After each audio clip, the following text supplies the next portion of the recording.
সব মিডিয়া বন্ধুকে ধন্যবাদ। আজকে আমি মঙ্গিয়াকামি হাই সেকেন্ডারি স্কুল, বিদ্যাজিৎ স্কুল, আমাদের মাঝে আছে প্রিন্সিপাল সাহেব মনোজ দেববর্মা এবং হোস্টেলের সুপার পরেশ দেববর্মা। এখানে আগে বয়েজ হোস্টেল ছিল 50 সিট ক্যাপাসিটি।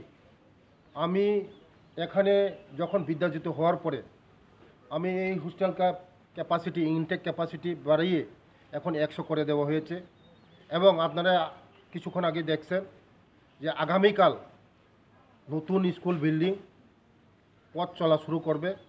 আগামীকাল আমরা ইনোগ্রেশন করে দেব। আমাদের রাজ্যের জনপ্রিয় মুখ্যমন্ত্রী প্রফেসর ডক্টর মানিক স্যারের হাত ধরে আগামীকাল এটা ইনোগ্রেশন করা হবে, পথ চলা শুরু করবে আগামীকাল থেকে।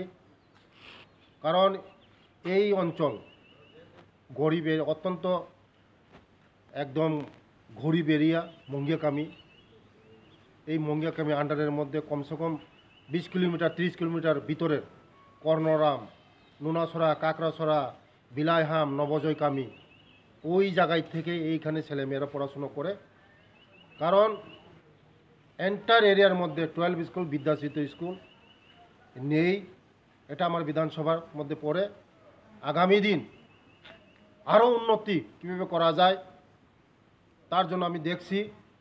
আর ছেলেমেয়েরা নতুন সেশন আরম্ভ হয়েছে, হোস্টেলে আওয়া শুরু করেছে, তার জন্য আমি দেখার জন্য এসেছি তাদের থাকা খাওয়ার ব্যবস্থা কী হচ্ছে। আর কয়েক মাস পরেও মেয়েদের হোস্টেল আমি দিয়েছি, এখানে গার্লস হোস্টেল 50 ক্যাপাসিটি, এখানে মেয়েদেরও থাকার ব্যবস্থা দেওয়া হবে।